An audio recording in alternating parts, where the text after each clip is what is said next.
Thank you again for being here. I would like to introduce the Chelan-Douglas Land Trust Executive Director, Kurt Soper, and the Board President, Suzanne Hartman, who will present to you next. Hi, Kurt. Hi, Amy. Hey. Hi, Suzanne. Hey, thanks for getting us started. Welcome, everyone. So great to have so many people. Kurt, I understand that there are more than 300 pairs of eyes viewing us tonight. Yes. We better be on our best behavior. So, and a special thanks to our wizards behind the curtain. Thanks to Hillary, star quality virtual party planner, Kathy, taking your questions and comments, and our tech support, Michelle, and Jessica, who's up in Leavenworth and will take over if suddenly the power goes out in the lower valley. So thank you all. Well, Kurt, I'm ready to get this 35th anniversary party started. What did you cook up for tonight's dinner? Yeah, normally we would, of course, be all together in a big room, socializing, having fun, seeing everybody, telling stories. We're not doing that this year. We missed that. We expect that a year from now we will be doing that. But what did I have for dinner? I think that's what you asked. Well, a week ago or so, I was over on the west side at a friend's place on Puget Sound, and we had some luck catching Dungeness crab. So that was my main course tonight. And like a lot of other folks at the event here tonight, I had a lot more time to work in my vegetable garden this year than I have in previous years. So got a bumper crop of butternut squash. So I ate half of one of those. So now I don't think Dungeness crab necessarily goes with butternut squash, but it tasted pretty good. It worked out for me. What about you, Suzanne? I'm kind of curious as to what you're having. Well, that all sounds pretty good. So I decided to try Jack's Bavarian Village chili. Yum, delicious. And also I've got Celeste's superfood salad. You can see that there. And then my own focaccia recipe. I hope people can try that. But the piece de resistance is, in fact, Cody's magic bars. They are just heavenly. I must admit, I tried them early on. But back to a little bit of business. I don't know about you, Kurt, but I'm seeing lots of familiar names and faces. Even better, I'm seeing a lot of new land trust friends. Yeah, I click through the screens and we have we're about the same number as we have typically at an annual dinner, which is around 300 to 350 folks. So that's a great showing. Thanks, everyone. And I see that there are a lot of familiar faces, but some that aren't familiar to me. So we especially want to welcome the folks. This is their first annual celebration or annual dinner. I think one of the worst things about what's happened this year and what started going on in March is that we had to close the doors to the office, and they're still closed to the public, but all the staff always enjoyed people walking by, stepping in, talking to us, telling stories. We missed that. We look forward to that, being able to open the office to the public again down the road, but we're really excited to have so many first-time participants. And that's one of the ways that we get great volunteers with this organization. And volunteers are our lifeblood of the Chelan-Douglas Land Trust. Just about everyone who's on the call tonight has volunteered in one way or another, from a board member to so many folks who work the trails, come in and do envelope stuffing parties, you name it. We get so much more done because of our volunteers. We got a lot done in 2020, but we didn't have as many volunteer activities, unfortunately. I'm going to tell you a little bit about some of the things we have accomplished and what to look forward to here a little bit later. But first of all, since volunteers are our lifeblood, Suzanne, we have a couple that we really want to recognize specially this year. So I'm going to ask you to please recognize not just all of our volunteers, but a couple special ones. Well, I certainly will do that. And I agree with you. The cosmic forces really got our attention this year. Yet, as Kurt said, many of you stepped up not only to help the Land Trust weather this craziness, but also reaching out to help your neighbors. So thank you for doing that. The Land Trust provides, as you know, a critical outlet for our community.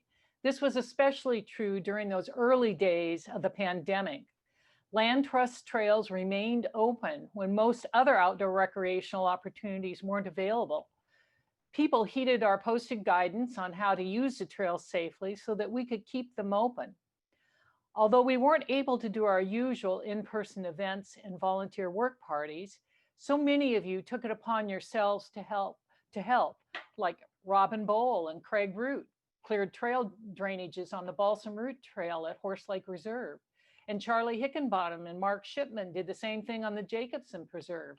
And then there's Susan Ballinger and her erstwhile recruits also spread mulch along the Jacobson trails in preparation for muddy and icy hiking coming up. And then there are fabulous members like all of you who have supported us in so many ways, making possible some of the exciting projects that Kurt will talk about in just a bit. Now, this is my swan song as I turn over the reins of president to Bruce Williams in March. Bruce, you are in good hands. The Land Trust staff, I hope you can see all their beautiful, bright and shiny faces, are simply the best. Their hard work has made our job as board members so much easier and productive. We got thrown a curve this year as a board. You know, best laid plans and all. Our goal was to have a board retreat earlier in the spring to work on the 5-year strategic plan and to have that plan ready tonight to discuss with you so that you could share our excitement and aspirations. And most of all, so you can be part of making this come to life. While we have yet to get together in person as a board, we continue to meet monthly, virtually of course, to have discussions on key topics that are planned for our retreat, such as the Land Trust's role in climate change. We are ready to roll up our sleeves and get busy on the plan as soon as we are given clearance to do so. In the meantime, we decided as a board that our current plan is serving us well, and we voted to extend it through 2021. If you're interested, please take a look on the Land Trust website. We will keep you posted on our progress and on any updates via the Land Trust newsletter. You can be sure that the board and staff have not been idle during this pandemic. And a quick pause and a big thank you to the Land Trust board. What great partners they are. Let me assure you, there are no shrinking violets among this group. We have some lively discussions, and I thank each and every one of them for being fantastic colleagues and friends. Now, probably the best part of the president's job is being able to announce the Volunteer of the Year award. And this year we have 2 outstanding volunteers. These 2 found ways to help before and during the pandemic and did so safely and efficiently. Earlier this fall, we actually presented our volunteer winners with their awards. Here's a short video to let you meet these 2 great folks. Hi, I'm Olivia, the Stewardship and Trails Coordinator. As a growing organization with a lot of projects on our plate, we found ourselves with a messy and chaotic basement and shed, where we store all of our tools and equipment to serve our community and help take care of the land. In comes Charlie Hickenbottom, who came in with some amazing ideas to fix everything up, and he helped make our organization so much more efficient and functional, and he helped us take things to the top.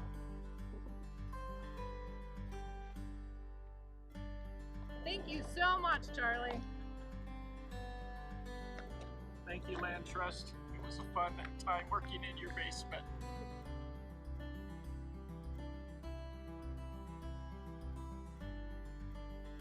Hi, I'm David Morgan, Stewardship Director. Here at CDLT, we use maps for all kinds of purposes, everything from planning restoration projects here in the foothills to giving formal presentations in Olympia. And the technology behind mapping is complicated and constantly changing, and we don't have a staff person to help us keep on top of it. This year we had something even better. Stu Smith came in the office and said, I can help with that, and that was the understatement of the year. So we'd like to thank Stu for all of his help to help us do a better job serving the community and protecting the land. We have something for you here, Stu.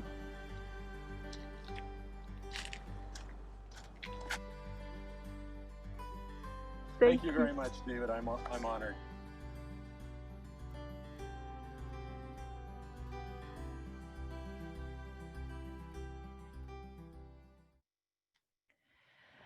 Oh, actually, I think I'm going to see if I can get Charlie to come over to our house and organize our garage.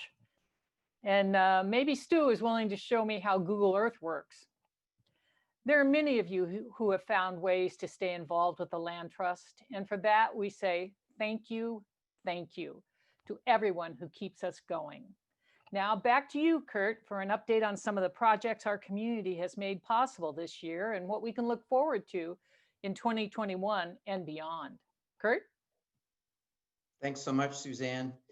And by the way, let me start this by saying what an awesome board president Suzanne Hartman has been. It's been a pleasure working with you. We still got her until about March, and we look forward to several more meetings and get a lot more work done, but she's done a great job and been a lot of fun to get to know her a little bit better. And Bruce has got some big shoes to fill, but I'm sure he will. So yeah, it started out kind of as a normal year, in January, February. We were gearing up for April 1st as the start of we opened a lot of the trails. And the month of March, we're typically having volunteer work parties, getting those trails prepared and ready to go. But yeah, about the early March, the pandemic hit, office was closed. We're told stay home, you can't go out. So none of those work parties happened. But the trail opening on April 1st happened. As Suzanne mentioned, we kept our trails open when some other facilities like that for outdoor recreation were not made available. And boy, did people use them and love them. I can't tell you how many wonderful calls and emails I got and other staff members got thanking the Land Trust for having the trail system, particularly in the foothills, so close to home, so easy to get to, able to get out and recreate and connect with nature, which seemed even more important this year. And that's not just the work of the staff and the board, but so many volunteers, all of you as members and supporters. So it was a team effort, and people really, really appreciated, loved the trails like never before. But we did have a couple of months where particularly our trails and stewardship staff were not allowed to go out and do the normal work they do. In spring is a busy time for us to be outdoors doing stewardship work. But something key happened around the middle of May, and that is we got a ruling from the governor's office that some of the work we were doing, like trail construction and weed control work and trail maintenance work, was considered essential, and that we could go back out and start doing those things again with appropriate social distancing guidelines in place. So that team hit the ground running and got a lot done this year, despite missing a couple of key months in the spring. And I'm going to show some pictures, just some highlights of some of the things that we did work on. And just to remind you, I think most of you know, but there's three primary goals for the Land Trust, for the Chelan-Douglas Land Trust, the things that we work on. One is to conserve land. The second is to care for that land, to steward it. And the third is to deliver access for all of you to get out and use and enjoy these places. These are the lands and waters that make North Central Washington such a special place to live and raise a family. So with those three goals in mind, we'll start out with a few pictures here of places where we did quite a bit of restoration and trails work. This is the Lower Sleepy Hollow Preserve. This picture is taken about 2 miles up from the confluence of the Wenatchee River and the Columbia. We're on the Wenatchee here. And this one is not open to the public yet, but we've done a lot of work this year to get it ready for that. So next slide, please, Hillary. One of the key funding sources that allowed us to acquire this property about 3 years ago was for salmon habitat restoration work. So not a great picture here, but this is a fenced in area, and we have been working very busily to restore a number of pastures that existed in the river floodplain back to the riparian forest, the cottonwoods and the willows and the shrubs and the roses that should be out there. So it planted thousands of plants, of native plants, got them watered. They're doing really, really well. So a lot of progress is made on restoration in the floodplain habitat out here. Next pictures. And this will be the entranceway once we're able to kind of get the parking lot together and open the preserve to the public in the future. This is a beautiful little artistic archway built by a local family of artists pictured here.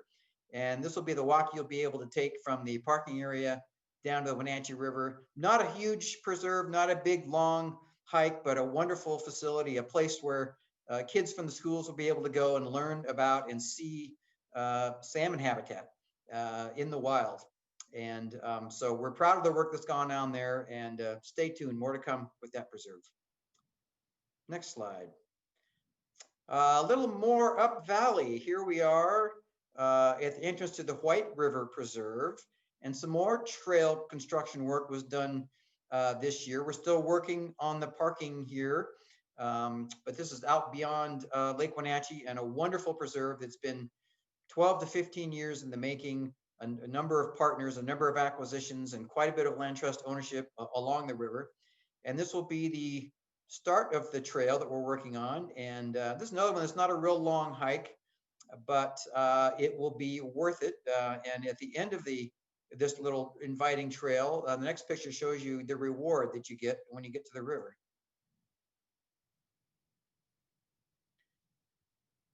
Great river and mountain views. Probably looks a little bit like that today. I think they had some snow, but I think it's probably gone by now. And the beautiful red osier dogwood and the mountain view. So another one you can look forward to is a better access and use at the White River Preserve. Next one. And for those of you who've been coming to the last few annual celebrations, annual dinners, you know we've been talking about and putting together the wonderful Cashmere Canyons Preserve. This one is another one where a lot of construction work was done. And what this will do when we're able to open it, and this will be open in 2021, is add about another 10 miles of wonderful hiking trails for us here in Chelan County and throughout the state. And this one, you're going to have some great views. You're going to have to earn it. There's no way to walk but up at the start of this trail. And the other thing that's wonderful about the Cashmere Canyons Preserve is it will probably extend the wildflower season by about a month for us. This is a higher elevation than the foothills area.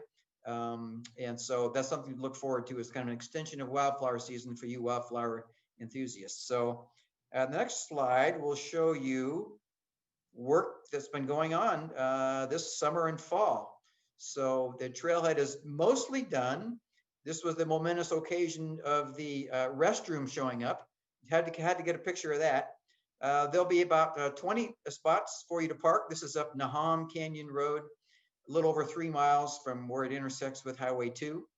And again, we're not quite ready to invite you out there, but this will definitely happen in 2021. Next picture. This one also, this year, we've been not just doing the trailhead, but also constructing some additional trail to make sure that we can do a full loop through some of the forested land as well as through some of the grassland. So here you go again. Here's another volunteer, Al Murphy, hard at work, helping construct a trail. So this place is ready to go and ready for all of you to enjoy when we can open it up. Something to look forward to. Next picture. So something pretty momentous in the conservation world in this country happened this summer, and that was passage of the Great American Outdoors Act. This has been the dream of conservationists for 50 years since the program got started. And essentially what this means with passage of the act is that the funding to acquire lands through our federal agency partners, the Forest Service, the Park Service, the Bureau of Land Management, and others, Fish and Wildlife Service, is no longer subject to appropriation, but will automatically be a part of the agency budgets to the tune of about $900 million. And also funding is being made available to take care of some of the backlog of stewardship and management on our federal lands. The source of this funding is through revenues earned through offshore oil and gas leasing that takes place around the country up from coastal states. And so this won't be an appropriations fight every year. And in most years, in a really good year, there would have been about $350 or $400 million available nationally for all states and all possible acquisitions. And now it'll be about more than double that, guaranteed every year. For us in North Central Washington, we're already partnering, particularly with the Forest Service and the Park Service, about finding inholdings in forests and national parks, new parks, places that we'll be able to acquire and future generations will be able to acquire and preserve and invite people to come out and enjoy. So huge milestone. And the land trust community here in Washington was really excited about this and really grateful for the support we got from our elected officials at the federal level. So we put together a little thank you video, all done remotely, and I'm going to ask Hillary to show that.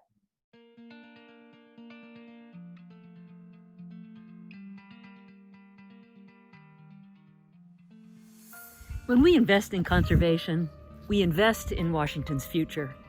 Washington's outdoor community thanks our congressional delegation for passing the Great American Outdoors Act. The Great American Outdoors Act will surely protect our wildlife populations and our sacred natural resources for generations to come. Thank you for providing full and permanent funding for the Land and Water Conservation Fund.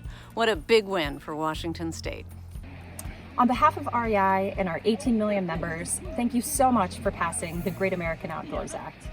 We need the outdoors more than ever right now. Community garden like this, playground and green space is very important for the communities we serve. The Great American Outdoor Act will increase access to outdoor space and make outdoor more equitable for all. Great American Outdoors Act lets us go outside and enjoy nature. Thanks! Thank you, Congressman Kilmer, for saving Olympic forests like this one, for my family's 3 generations, and for so many generations to come. Thank you. Thank you. Thank you. Thanks to you, our parks and public lands are now protected for decades to come. The 14,000 members of the Mountaineers thank you for restoring wild places by passing the Great American Outdoors Act. Outdoor recreation and exploring nature, that's a way of life for us in North Central Washington and a huge pillar of our economy. We're thrilled about the positive impacts the Great American Outdoors Act will have here. Thanks to the Great American Outdoors Act, parks like Gasworks will be protected for future generations to come. Thank you for helping us to conserve a landscape of working forest land, wildlife habitat at Mount St. Helens, at Mount Adams, throughout the Columbia River region with your support. Thank you. America's Great Outdoors Act will ensure that our parks, forests, and other public lands are protected and continue to provide conservation and recreation benefits for all of us. And for future generations like us. On behalf of hunters and anglers, I can't thank you enough for supporting our Washington outdoors. Thank you for everything you do and continue to do. We can't do it without you. Thank you, Senator Cantwell. Thank you, Maria. Thank you, Senator Murray. Thank you, Congresswoman Del Bene. Thank you, Congressman Larson. Thank you, Representative Herrera Butler. Thank you to Representative Kathy McMorris Rogers. Thank you, Congressman Kilmer. Thank you, Congresswoman Jayapal. Thank you, Congresswoman Schreier. Thank you, Congressman Smith. Thank you, Congressman Heck. Thanks to your efforts, Washington residents, communities, visitors, and businesses will benefit for years to come. You've made Washington proud.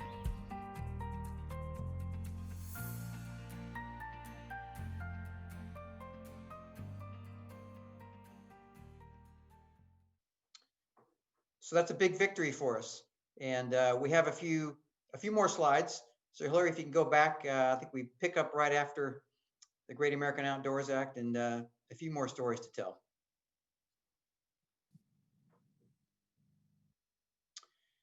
So many of you are familiar with this wonderful preserve that we have in Douglas County.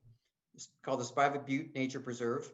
Our first ownership of land in Douglas County. Great, wonderful native shrub steppe habitat, lots of wildlife values, particularly for our native sage grouse and other species that are dependent on native shrub steppe habitats.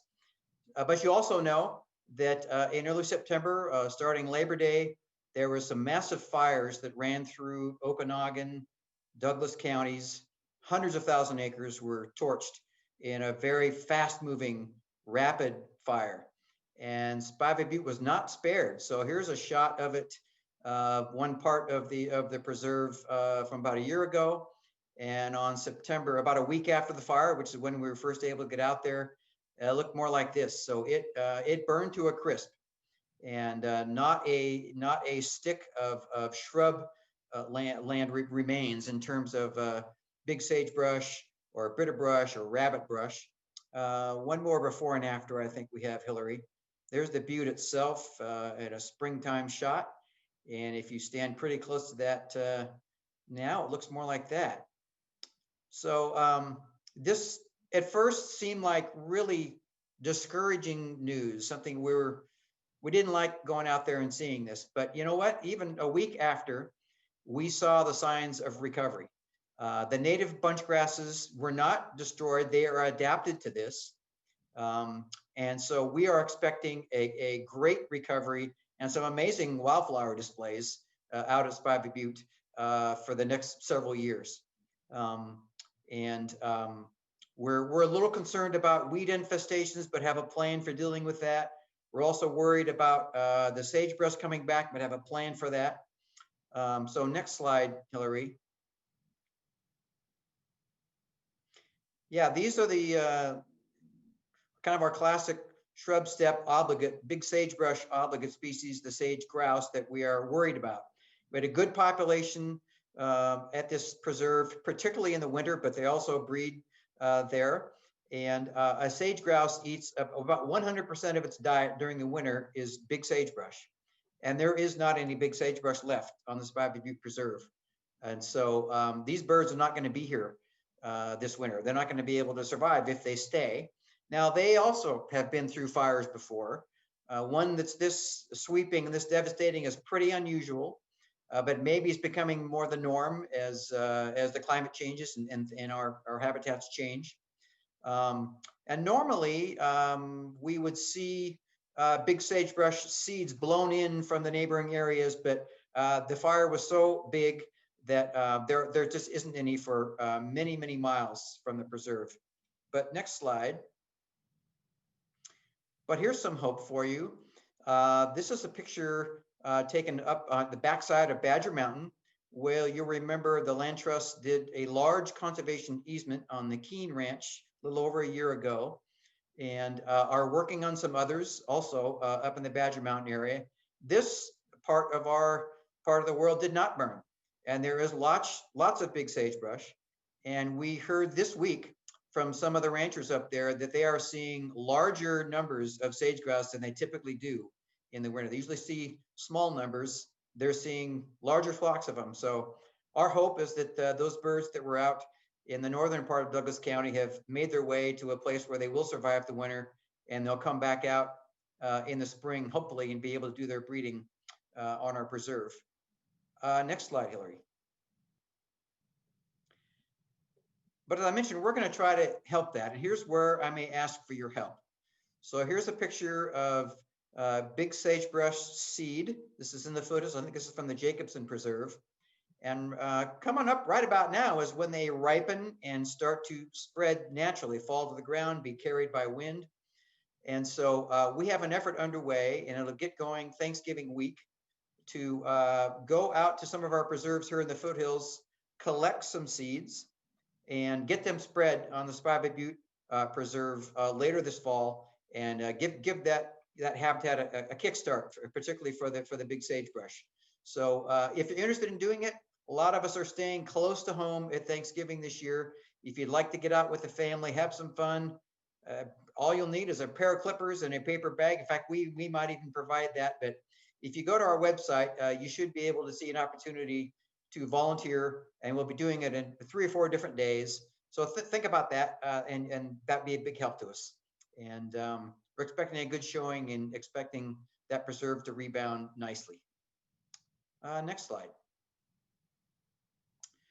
So one of the other things, when I look back on 2020 and what kind of year it's been, and again going back to the summer, was the social unrest that was taking place in this country, the killing of George Floyd, the Black Lives Matter movement. And this caused us at the Land Trust to really think about how inclusive of an organization are we really, and can we be more inclusive and more embracing of our entire community. And of course, so many of our community members have Spanish as their first language. Many of our neighbors are Latinx, and our community is diverse. So this sign is just an example of one of the things you're going to see more of on our preserves. This is a bilingual We did a brand new map of our foothills preserves, and the one side is in English, the other side is in Spanish. And we'll be doing more of this, and you'll see more of this in our signage, on our website, on our preserves. And we know that our Latino population uses the preserves a lot, and are looking forward to making sure that they feel safe and included and comfortable on our preserves. Next slide. Another really important partner for us is our Native American community. So we have been consciously visiting many of our preserves, many of our potential preserves, with members of the Wenatchee tribe to learn about how did they manage these places? How did they use these places? Obviously, they did a wonderful job, and over many, many, many different generations and millennia, managed these lands in a really positive way that was very sustainable. So we have a lot to learn about the places that are entrusted to us for management. And we've been visiting with numerous members of the Wenatchee tribe and some other tribes, and partnering with them and learning more and taking these lessons to heart and learning how we can do an even better job and learn more about how to manage the lands that we have and which lands are most important. So this is something you'll be hearing about more as well. Next slide. One of the things you'll see is that the Cashmere Canyons Preserve, this is the new set of trails are in yellow here. And when it's open and you go to the kiosk at the trailhead and pick up a map, I think you're gonna find some Pasquosa dialect names attributed to some of the places that you'll see on the preserve. The Pasquosa is what the Wenatchee tribe is their name for themselves. And that language does still exist, and we've been getting some good advice from tribal members on appropriate names. So you'll see some of that first at Cashmere Canyons. And next slide. And we went out to Spivey Butte and learned that we sort of already knew this, but learned that this place had a name in the native dialect, and they kind of called it Lightning Butte because Spivey Butte itself is is a kind of a lone high point and the highest point for many, many miles around. And not surprisingly, it gets a lot of lightning strikes. We knew that, but weren't aware of sort of the Native American naming tradition. So we're going to be probably renaming that preserve or adding an additional name. So you'll see that in some of our materials too. Next slide. So that's a summary of some of the highlights, some of the things that you've helped us do this year out in Chelan and Douglas counties. But I kind of would like to hear from you about what the Land Trust means to you and things that you've maybe done this year and appreciated. And for 35 years, this is our 35th year of existence. Didn't think we'd be doing an annual celebration remotely like this, but that's the sign of the times. And for 35 years, a hallmark of the Chelan-Douglas Land Trust, that we've been a member-driven organization. That's what has made us a strong organization. That's what has made us a successful organization. And so we went out with a call to staff, board, and members. Hey, send us some pictures, maybe a little video. Why you love the Land Trust, what you're thinking about this year, how you've enjoyed the preserves. And so Hillary's put together a little montage of that, a little video to show you, to help you tell the story. I am so grateful to live in such a beautiful place. We have owls and coyotes and deer and snakes and even a bear. I'm sitting up here at the top of the Castle Rock Trail. In the background back there is my wife Mara and my little daughter Addie. The area that we use the most is Jacobson Preserve. I can't remember how many times we've used this site to introduce the Latinx Hispanic families that we connect with to the outdoors and to just nourish their already existing connection to nature. I am at my favorite place in the foothills, what I call Perspective Rock. And I call it Perspective Rock because by the time my legs carry me up here, whatever it is that I'm thinking about, I have a brand new perspective. My name's Jennifer Corfiatis. My name is Jill LaRue. This is Danny Zavala with Butte Brand. My name is Cody Yellen. My name is Elisa. I am the project director for Team Naturaleza. My name's Celeste Berry. I am a board member on the Land Trust. I thank all of you as members of the Land Trust for supporting all the land that we take care of out here with your dollars and also with your hard work.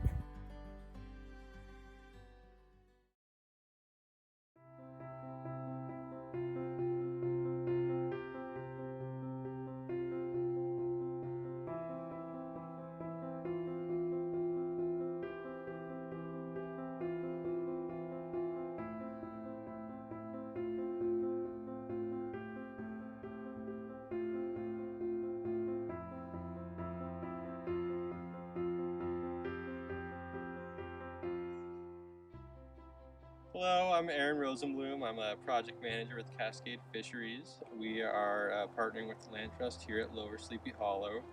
This is the second year that the crew has been out here planting in these former pasture grounds. And this year we're trying to restore native floodplain vegetation. We'll be planting about 1.5 acres, roughly 1,200 plants going in, and eventually it looks something like this cottonwood forest we have over here.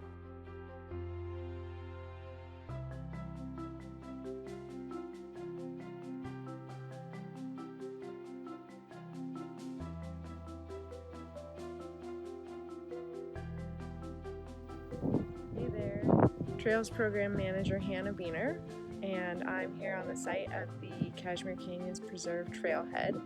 There's no trailhead here now. This is August 11th. By the end of 2020, there will be a 20-stall parking area here and a vault toilet and a trail connection that continues up that hill that's behind me here and then goes over in a ravine and connects up to the ridge where the views of the Cascades are stunning. You get into some forest lands and you get these broad sweeping ridgeline walks with stunning wildflowers. Working during a pandemic with small kids means that I have my coworker Marlo, age 4, on site with me. Day 3 of the Cashmere Canyons Trailhead construction project. So you're looking at a nearly completed Cashmere Canyons Trailhead. It's the end of October in 2020 and we can't wait to welcome you out here to enjoy the trails at Cashmere Canyons next spring.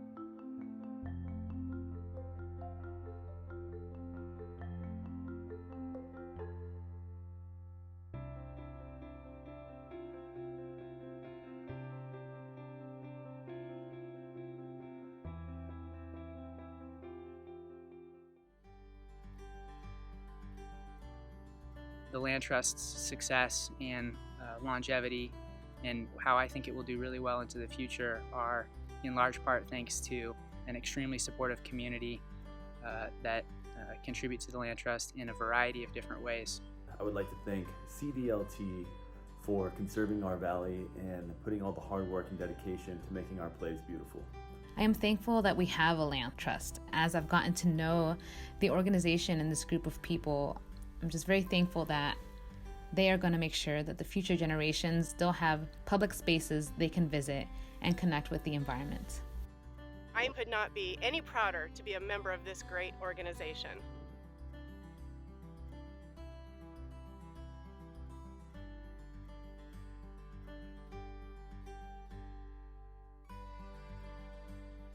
We really, really appreciate it. Thank you so much.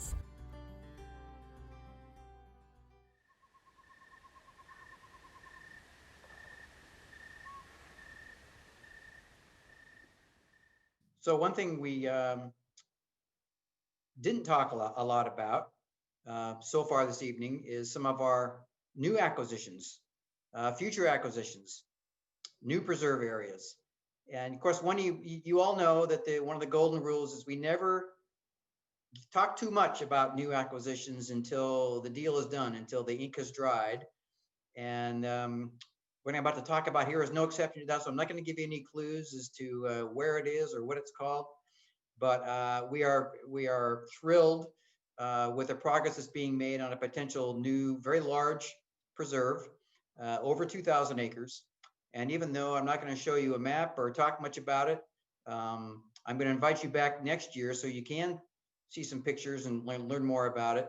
But I do have the next best thing. So we had a wonderful, speaking of volunteers, there's an organization called Project Lighthawk that has a network of volunteer pilots that do flights and aerial photography for conservation organizations.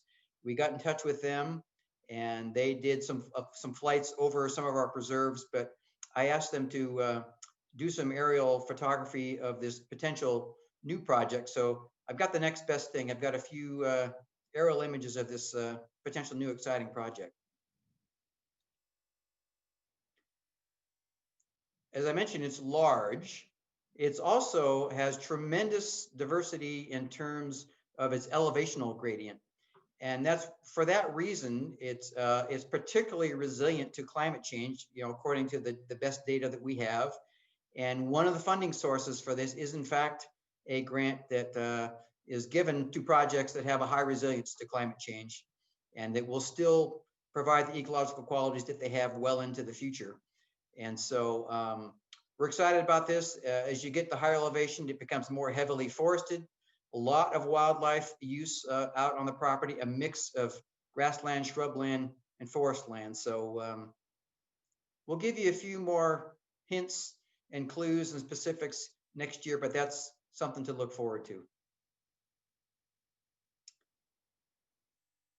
So with that, I think that pretty much brings us to the end of our regular program. But and I have not been following the chat to see if there are some good questions that Suzanne or I or both of us could answer. And Amy, am I going to invite you back in to kind of facilitate that? We did have some really good questions. So I did follow the chat and I have some questions here for you. There was an additional question in terms of diversity, equity, and inclusion. What is the Land Trust doing to strategically expand to leadership and board diversity efforts? I'll take that one, Kurt. I'll start that off.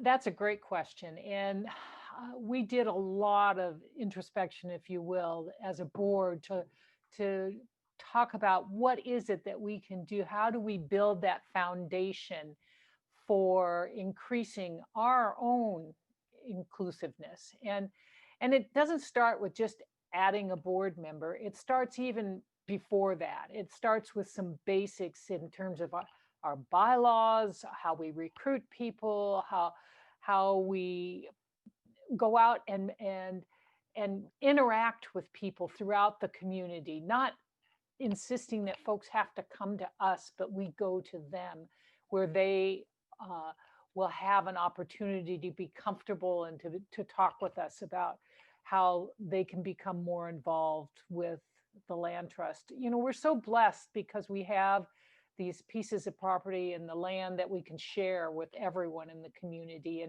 and engage folks who may have a particular interest, as Kurt talked about, in terms of the Native American parts of our community. And then the kind of response we see on the Saddle Rock and Jacobson lands. So, we're looking at it as a board, not very holistically, not just let's put somebody on the board, but how, in fact, we as an organization throughout the organization approach the whole topic of diversity, equity, and inclusion. All right. Thank you, Suzanne. Next question is, can we get an update on the Saddle Rock Trail? Yeah, I can take that one. So yeah, our most popular and iconic trail is Saddle Rock, of course, owned by the city of Wenatchee, but the trails are managed by the Land Trust. And as you may know, there was a legacy of some mining talus out there that has some environmental hazards. And so for years, we've been wanting to improve the trails there, take out some of the social trails, make better switchbacks, just make it easier to find your way up to the top. But we could not do that until the cleanup was done. We could not do any soil disturbing activities. So starting about 2 years ago, we had an effort to get the funding from the state to the city to do that. Last year was kind of year one or phase one of the cleanup. And the city is running that part of the program, doing a great job. Next year will be phase two. The funding is in place to do that. And by that, and then the environmental hazardous materials will be removed and off the site. And phase three will be the city and the land trust working together to redo the trails, to create an emergency road access in case someone needed to be taken away, medical emergency. So we're going to have some patience. Phase two is still going to happen. And then phase three will be kind of redoing the trails and making it more of a world-class hiking type of site. So great progress. The funding is in place. Couple more years of work. Thanks, Kurt. All right. We have the Nason Ridge project was a pretty big effort by the Land Trust a couple years ago. And the question is, what's the latest on that and what can we all do going forward? Yeah, so yep, that's another wonderful project up valley, another really big one.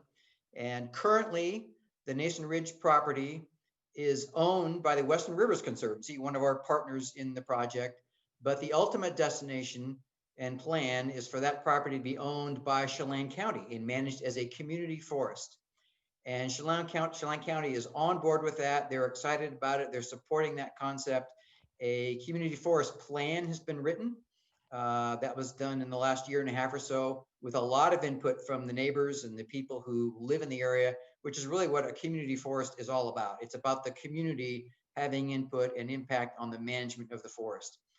So the last step, what has to happen though, is we're still short on the funding to be able to have the county fully purchase the property from the Western Rivers Conservancy. We always knew it would be a 4-year or so effort for that to happen. A lot of you contributed to the fundraising campaign that the Land Trust did, which got us started and pulled together $1.3 million, which we have then been using to leverage other funding sources.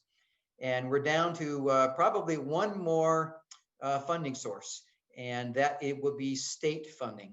And so this year, there is a brand new grant program that's been created in the state of Washington for community forests.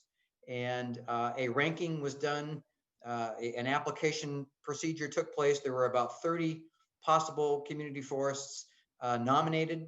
They were scored according to criteria developed by the state, and Nason Ridge ranked #1 in the state. And we, the Land Trust, will be advocating for $22 million in funding in the state budget for the community forest program, which would fund not just Nason Ridge, but a number of other great worthy projects around the state.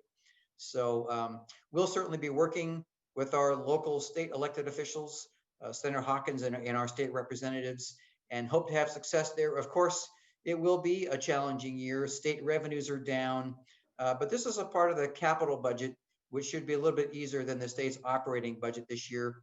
We're hopeful and optimistic, but stay tuned on that, but that's the plan. Thanks, Kurt. I have another question here. Does the Land Trust have programs to educate our community about climate change? I can jump in and just talk a little bit about more broadly what the Land Trust is doing with respect to climate change. And not surprisingly, this is a big topic for the board and staff as we go into our next strategic plan. And we know that in some ways the horse is already out of the barn, right? Our climate is changing. We're seeing that with more intense fires, with more higher frequency of fires and intensity, and in other ways as well.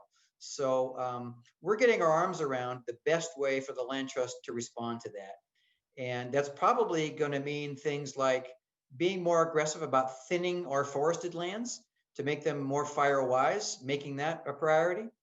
It'll focus around being smarter and learning about how to restore lands that haven't been impacted by climate change. It'll be sort of looking ahead to 20 years as to not necessarily what these places and what this landscape looks like now, but what we expect it to look like and how we expect the climate to change 20 years from now, planning for that, putting that in place. So I think part of the education piece will be the Land Trust leading by example in ways like that.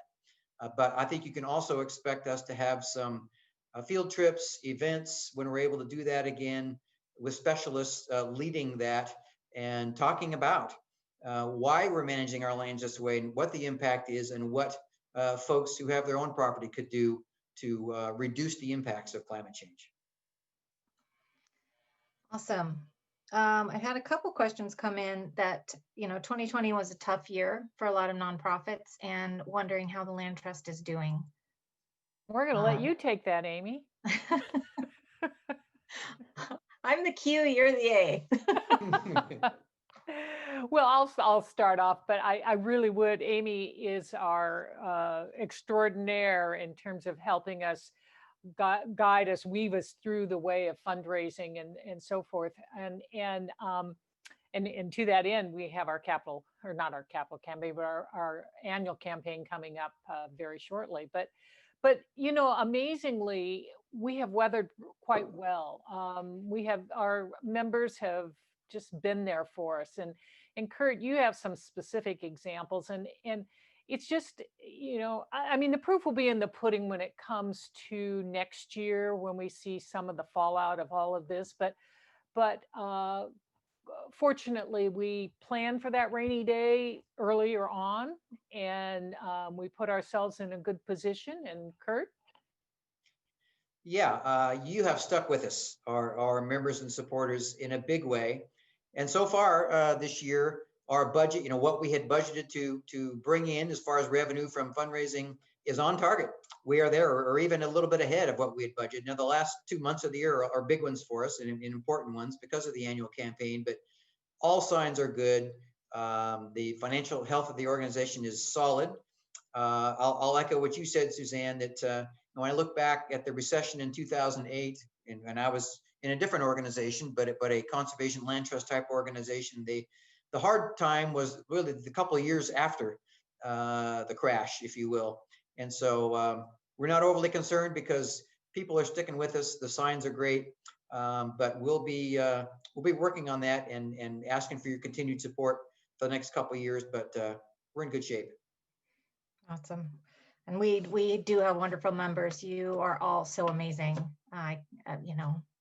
This is very exciting to see you here tonight, and what a great night.